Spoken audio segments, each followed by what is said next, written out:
Hello everyone, this is Shannon from That's So Pow, and today I'm doing a review of Solito by Javier Zamora. This is a fantastic memoir that I heard about from Cynthia at BookWhimsy, who has such a great review of this that I'm going to link below because that's what convinced me to pick up this book. So I definitely recommend checking that out as well as my review. This is just such an amazing book. I listened to this on audiobook and I could not put it down. It was so engrossing. So I want to tell you all about why I love this memoir so much. So first, let me tell you what this is about. So this is Zamora's basically memoir of his crossing from El Salvador to the United States when he was 9 years old. His parents had left El Salvador quite a few years prior because of political situations and economic situations, which meant that they had to leave.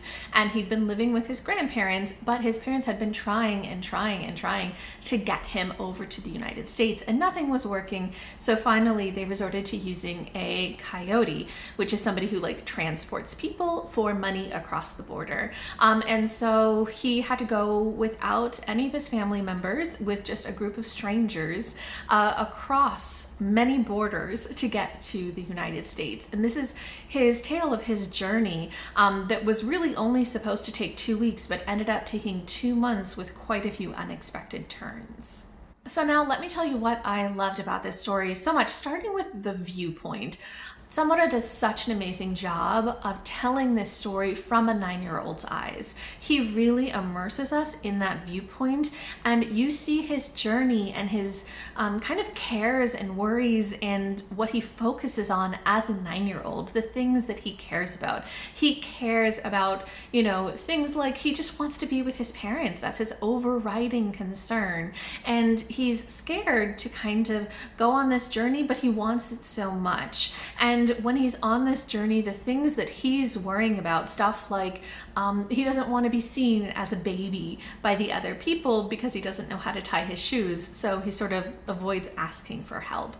Or these sorts of things where he focuses on little things that matter a lot to a 9-year-old, but maybe are not the concerns that an adult would have.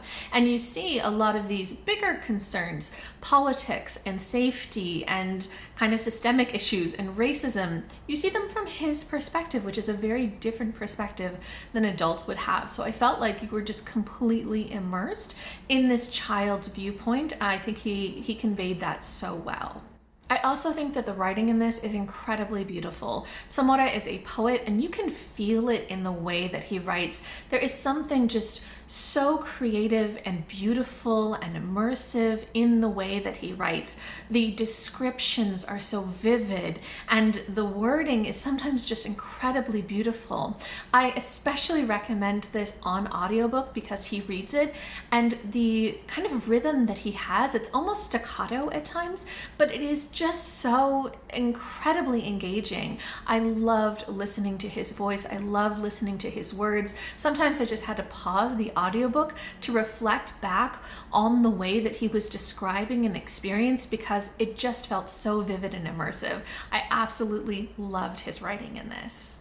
Another aspect that made this book so immersive was its complete focus on the moment and on the details. So this story isn't as interested in telling you this happened and then this happened and this happened. Instead, every page, you're just immersed in the moment. You're feeling what Zamora felt in that moment. You're feeling his boredom. You're feeling the heat and discomfort. You're smelling the odor of bodies who haven't had a chance to shower. You're feeling his nauseousness as the movement is making him struggle to not throw up. You just feel every moment that he's in, the sights and the sounds and the emotions so strongly, and the story is focused on those moments. So we do obviously have him doing a lot of things, and so we have movement through the story, but that isn't the focus of the book. The focus is just being in the moment.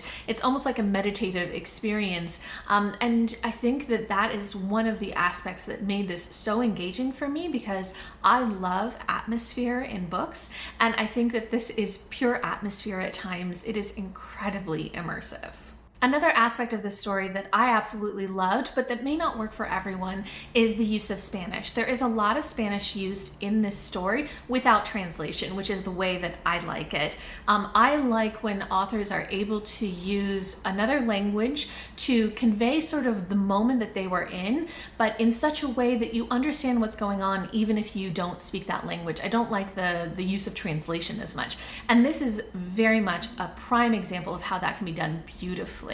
There is quite a bit of Spanish. I only understand a little bit of Spanish, and when listening to audiobook, I probably understand even less, but I was totally fine with it. There was never a point where I felt like I don't know what's going on because I didn't understand the words. But I thought that the way that Spanish was used just really immersed you in that moment, which is what I wanted from this book and what it gave me. So for example, you'd have these moments where he is taking a shower and he's reminded of a song or of like a TV jingle, and so he'll sing that in the audiobook.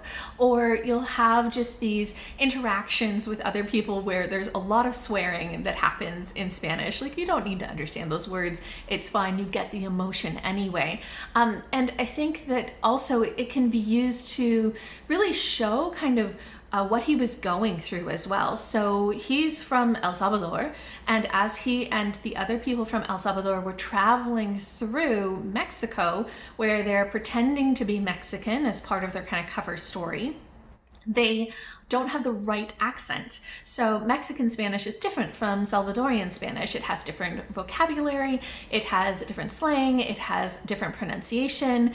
And so you feel the fear of him and his companions as they're trying to blend in, and they don't want to give things away by using the wrong words. And so you get that feel. And then even when they're dealing with the US border guards who don't really speak Spanish, it is so immersive because you get their very, very poor Spanish, and especially in the audiobook, he does it with the incredibly poor accents that you feel what they're feeling. So, they talk to a border guard and it's, que es tu nombre, right? Like with these accents, and he and his companions are just so confused. They can't understand what the border guards are saying.